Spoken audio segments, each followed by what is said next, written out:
sonarai, robotai darbuojasi, kokiagi ateitis yra paieškos minų ir kitų objektų Baltijos jūroje? Kiekviena valstybė, tiek NATO, tiek ir Lietuva turi savo viziją ir tos vizijos šiek tiek skiriasi, bet iš principo yra pirkama multifunkcinės platformos, kurios gebės vykdyti įvairias užduotis, ne vieną minų medžiojimą, bet minų medžiojimas bus kaip vienas iš naujų laivų paketų, kuris bus lengvai uždedamas, lengvai nuimamas nuo laivo ir jisai susidarys iš nuotolinių būdų valdomų mažesnių laivų, kurie galės paleidinėti tuos autonominius povandeninius įrenginius. Taip pat iš tikrųjų bus ir oro dronai, tie vadinamieji, kurie ore skrisdami galėtų iš tikrųjų prailginti nuotolį tų autonominių įrenginių veikimo nuo motininio laivo. O man reikia trupučiuką nuo pradžios. Šitokių išplaukimų, kaip jie dabar, ar yra padažninti, koks yra jų tikslas, ką jūs nuveikėt per juos? Išplaukimai, jeigu kalbėt apie kritinę infrastruktūrą, būtent buvo padažinti ir Lietuvos karinės jūrų pajėgos reagavo nedelsant po Nord Stream įvykių pernai metais. Mes iš karto pradėjom tikrinti savo kritinę infrastruktūrą tam, kad susirinkti duombazę. Nes mes iš principo patikrinom visus kabelius, elektros kabelį, susižymėjom visus kontaktus, kurie yra aplink tą kabelį, tam, kad jeigu būtų kažkoks incidentas, mums tai sutaupytų pakankamai nemažai reakcijos laiko, nes nuėję į vietą mes jau iš karto žinotumėm, kurios kontaktus mes esam pasižymėję ir juos žinome ir kur kontaktai yra nauji ir iš karto žiūrėtumėm, identifikuotumėm tuos naujus kontaktus, kad būtų galima greitų metų nustatyti apie kažkokius tai svetimkūnius, pavadinkim taip. Ką dažniausiai aptinkate iš tų svetimkūnių? Dažniausiai aptinkam turbūt akmenis, nes Baltijos jūra yra labai didelė, bet žmonės iš tikrųjų mėto įvairius daiktus į Baltijos jūrą, tai yra tekę ir automobilį rasti, ir dviratį, visokių butelių, boilerių, iš tikrųjų jūra yra pakankamai prišiukšlinta. Ir kiek čia toli nuo kranto radot automobilį? Ten prie Vokietijos krantų buvo, tai atstumas pakankamai nemažas, dabar čia prieš kokius 7 metus gal tai buvo. Bet iš vis, apskritai, dabar šita mintis yra, kad šiandien irgi nuleidau robotą. Ką jisai pamatė, tarkim, šiandienos? Kokią mes šią vietą bandėm patikrinti, ką jis nustatė? Klaipėdos jūros uostas buvo užminuotas Antro pasaulinio karo metu ir yra iš tikrųjų likę nemažai minų aplink uostą. Visos tos minos buvo kaip jau ir sunaikintos, bet yra likę inkarinių minų inkarų. Tai vieną iš tų inkarų mes apžiūrėjome dar kartelį, nes tai tiesiog buvo pasirinktas objektas, kuris yra arti uosto tam, kad būtų galima pakankamai greitai jį apžiūrėti. Bet taip pat yra kiekvienais metais vykdoma operacija Švarus dugnas, kur priešmininiai laivai valo Lietuvos teritorinį ir išskirtinį ekonominėje zonoje plotus, kuriuose galimai dar turėtų būti minų laukų ir tenais irgi yra randamos minos. Taip pat vykdoma operacija kiekvienais metais Atvira dvasia tarp Baltijos valstybių ir rotacinių principų, tai yra Estija, Latvija ir Lietuva. Kartu susijungia visi priešmininiai laivai ir 2 savaitės valo kažkurios valstybės vandenis. Tų operacijų metu mes iš tikrųjų randam minų pakankamai nemažai. Jeigu taip reikėtų žiūrėti į istorinius duomenis, tai operacijų metu nuo 50 iki 100 minų randama ir sunaikinama, taip sakyčiau, pakankamai daug. Abiejų karų?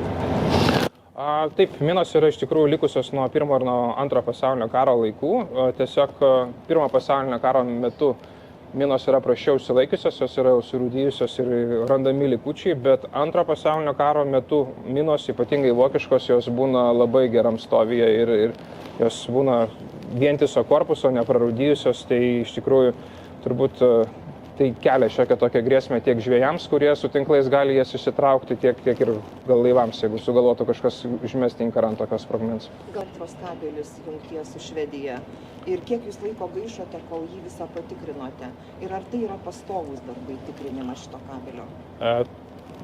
Gylis tai yra praktiškai nuo kranto linijos iki pat Švedijos vandenų, kur gylis yra apie 100 metrų, tai sakyčiau, kad nuo kelių metrų iki 100 metrų gylis yra įvairus, jisai varijuoja, nes Lietuvos išskirtinė ekonominė zona ir teritorinė jūra yra apie 150 km to kabelio, tai jisai iš tikrųjų įvairiuose gyliuose randasi. O periodinė patikra yra atliekama taip, nes mes jaučiame padidėjusią dėmesį būtent tiem kabeliam ir dėl to mes irgi turime juos nuolatos tikrinti, kad nebūtų kažkokių tai nesklandumų. Kaip jums talkina kitos NATO valstybės už tuo kabeliu? NATO greitojo reagavimo laivų grupė, kuri buvo atvykusi spalio gale į Lietuvą, jie kartu padėjo mums žvalgyti tą kabelį, tai taip pat buvo pasidalinta informacija. Taip pat NATO valstybės turi minų jūros dugno stebėjimo centrus, kurie renka visos Baltijos jūros duomenis. Tai iš principo, jeigu Lietuvos laivas Kuršis jau nuvyktų kažkur tai prie Estijos vandenų, ten jau mes galėtumėm stebėti įdirbį prieš tai buvusių valstybių, ką jos yra padariusios, kur susižymėjusios, kokius kontaktus. Ir tai yra tiesiog tęstiniai darbai ir mes su NATO sąjungininkais pastoviai keičiamės informaciją. Laukia dar antra dalis apie 1 valandą. Kaip sąveikausit su sraigtasparniu, kas čia bus? Sraigtasparnis yra reikalingas, jeigu kas liečia minų medžiojimą, tai pagrindė narams, nes mes naudojame narus ir narai būna, jeigu jie paneria didesnius gylius, atsiranda pavojus susirgti kompresinę ligą. Tai sraigtasparnis gali evakuoti narą į krantą greitai. Ir taip pat jūroje, kai reikalingas ypatingai greitas reakcijos laikas, sraigtasparniai gali būti pasitelkiami būtent laivų pažeidėjų identifikavimui. Nes jeigu kažkoks laivas vykdytų neaiškę veiklą toliau nuo kranto, laivo greitis neleidžia tenais atsidurti staigiai. O sraigtasparnis iš tikrųjų gali atskristi greičiau ir tą laivą apskristi ratu, nufilmuoti, tai iš tikrųjų sraigtasparniai gali būti naudojami vien laiko sutrumpinimu kitų laivų identifikavimui. Ačiū labai. Ačiū labai, mums Tik pilnai. tai dažnumas, ar galite pasakyti dažnumą, jeigu anksčiau, tarkime, būdavo tikrinama kas tiek ir tiek, o šiuo metu, sakėte, suintensyvėjo, tai kiek kartų yra, kaip dažnai yra? Anksčiau mes nesame tikrinę būtent tų kabelių, nes yra buvę užklausimų, tarkim, iš Būtingės terminalo, tam tikras paslaugas, tarkim, paiešką tam tikrų dalykų atlikti mes esame turėję sąveiką, bet anksčiau kariuomenė kaip ir neturėjo tokios užduoties tikrinti kabelius. Mes anksčiau vykdėme išminavimo operacijas, tiesiog buvom susifokusavę į tai. Po tų įvykių mes pradėjom tai tikrinti, jau yra, ta prasme, tai yra tęstinis darbas, nes, kaip ir minėjau, atstumas yra 150 km, tai yra ne vienos paros darbas, tai iš principo išplaukimų metu, kai yra būtent tam skirtas laikas, mes nuo vienos vietos pradedam tikrinti, kažkur tai pabaigiam, jeigu oras ar laikas neleidžia, tada grįžtam į uostą, kito išplaukimo metu pratęsiam tos darbus. Tai yra vykdoma nuolat. Tamsta pilnai vardą, pavardę, pareigas ir laipsnį. Kapitonas leitenantas Vytautas Drėris, priešmininio laivo Kuršis vadas. Ačiū labai. Kaip buvo iš jūros iškeltas, grįžo, kiek laiko jisai dirbo, kokiame atstume ir ką jis galėjo aptikti, jūs tai aišku net nematėte, jūs tik valdėte, ar ne, bet kaip jam sekėsi? Kadangi žinau, ką aptiko, bet iš esmės robotas buvo iššautas į vandenį, panėręs, kadangi jis yra valdomas optiniu kabeliu, pasižiūrėjo, kas po vandeniu yra, kokį objektą mes apžiūrėjom. Ir padirbo 15 minučių, tai yra labai mažas laikas jam, nes jisai gali dirbti ilgiau. Ir išėjome mes jį iš vandens, tiesiog padedam čia ir kraunam toliau. Ruošiam sekančiam šūvį tam atlikti. Gerai, tai dabar jūs sakėt, žinot, ką aptiko, tai ką aptiko? Tiesiog mūsų rastą objektą, ten buvo minos kevalas, kuris jau nepavojingas yra mum ir nekelia jokių, tiesiog objektas po vandeniu kaip eilinis metalas. Kokiam gilyje jisai iš esmės gali dirbti ir kokiu atstumu? Gali dirbti iš esmės visoje Baltijos jūroje ir atstumas nuo laivo, tai nėra atstumas, kuriuo jisai dirbs, bet maksimalus atstumas galėtų būti iki 1,5 km. Kiek yra optinio kabelio ilgis, bet mums tokio atstumo nei reikia, nei būtų labai protinga dirbti. Jisai iš esmės labai geras pagalbininkas, pavyzdžiui, dabar tom funkcijom, kurias dabar jūs turite vykdyti, apžiūrėti, tarkim, ten kažkokią tą infrastruktūrą, kažkokią elektros kabelį, kažkokią dujotiekio vamzdelį, jisai tą gebėtų.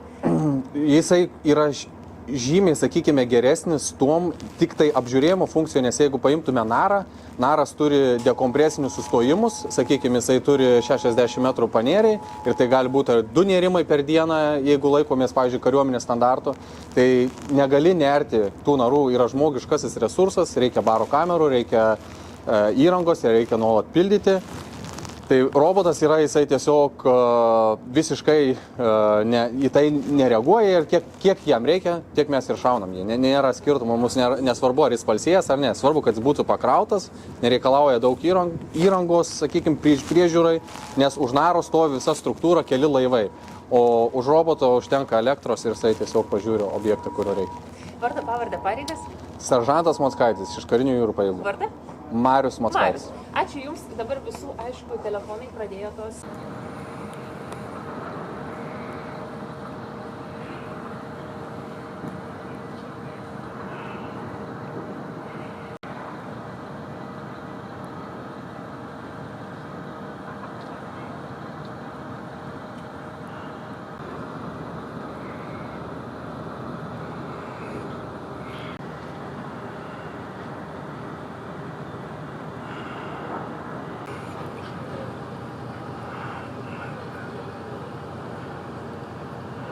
Atvirą ugnį, garsiai šaukti, kol jūs išgirs ir atskubės į pagalbą.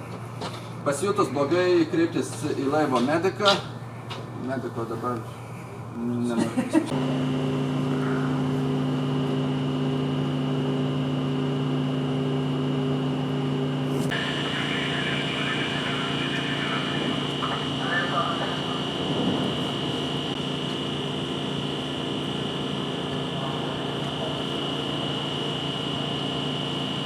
Kloti ir techniką prasukti elektrą ir hidrauliką.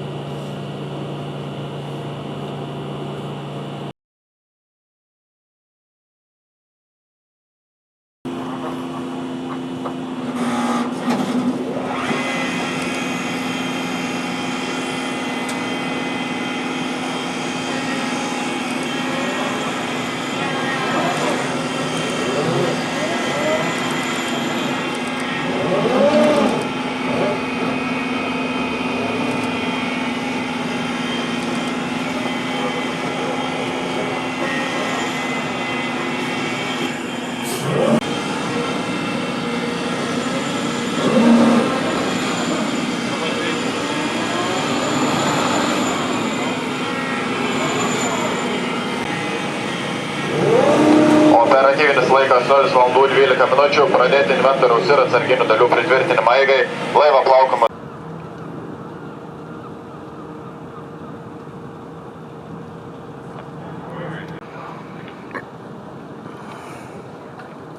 Laikas 0 valandų 15 minučių, elektromechaniko dalį paleis pagrindinius variklius. Sukinėjimas pabūklas, išėjimas ant bako draudžiamas.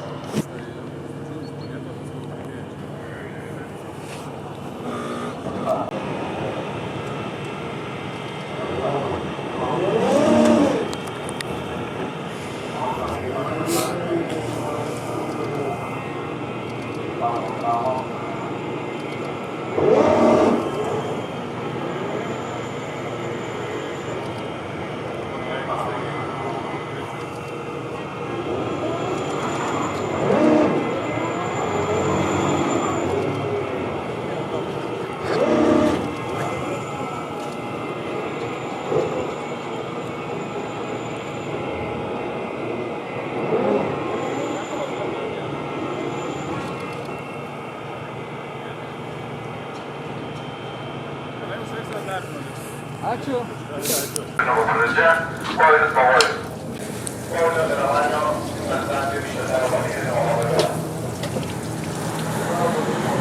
ar tinkamai veikia, ar nėra kažkokių laiko neatitikimų. Palei mūsų komandą užduota, ar viskas atitinka ir tada jau visus objektus esančius vandens paviršiuje.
Tai gal visi norės.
Kur čia einam?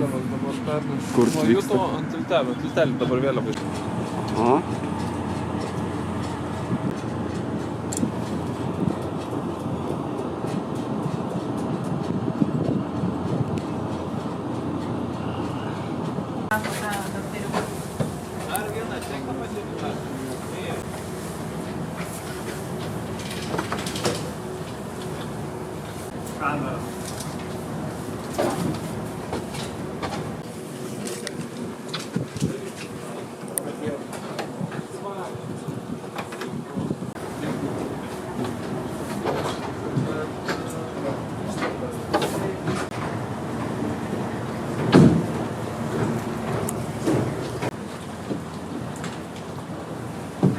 Negeriau. Gali.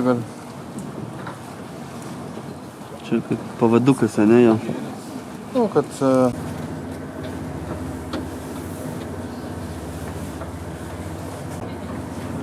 Elvyra, tu nedėk mūsų. Visa ta grandinė žmonių realiai susirišusi ir atliekam visą tą veiksmą kartu. Nėra taip, kad mes savo norų išmetam tą robotą, jisai turi, viskas eina pagal komandas, jie mato personarą, o tada mes matom per robotą. Tai dabar ką čia jūs padarėt? Prijungėt kabelį, Jo, prijungiam optinį kabelį ir dabar įjungsim robotą, OPC-tę ten, kur jūs buvo, galbūt atsiras ekranuose vaizdas, jūs net realiai jūs matysitės, nes kamera yra čia. Ir tada po kažkiek laiko įmesim robotą į vandenį. Pagal komandas. Dainukas.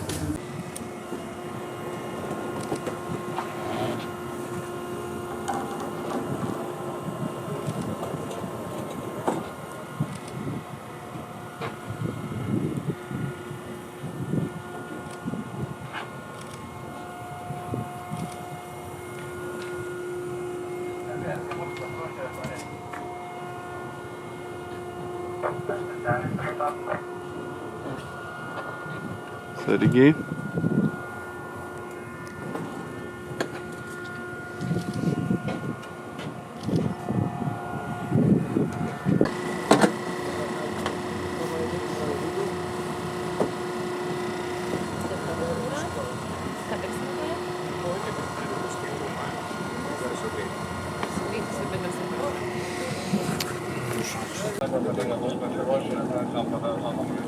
Ką sakai?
Neskubėkit numest.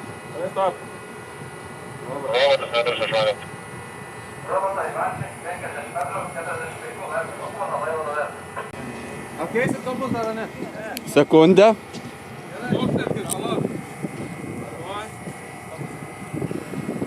Galima? Galim.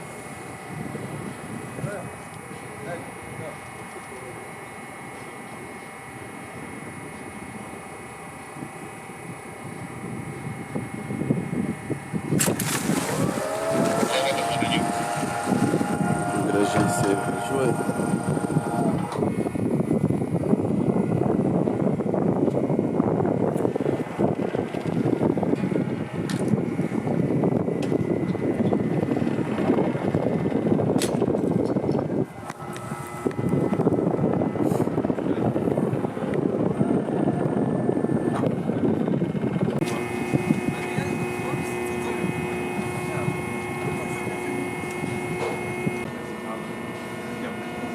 Ir taip nusisuk ranką.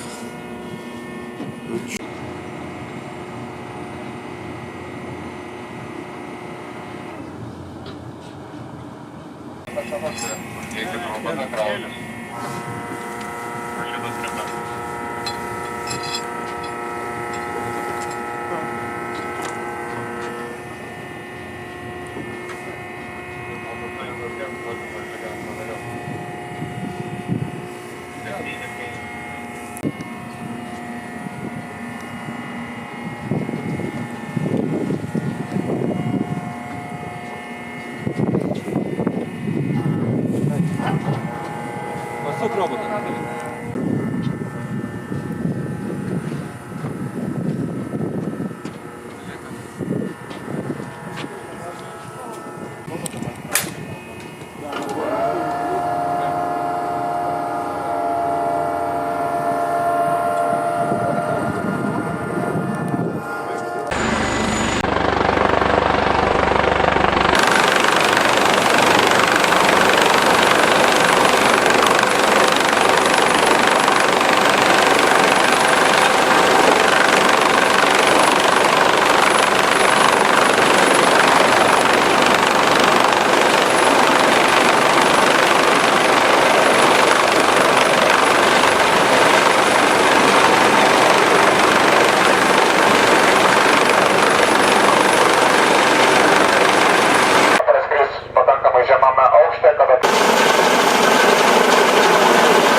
Mašinos mažas pirmin, greitis 10 mazgų. Mažas pirmin.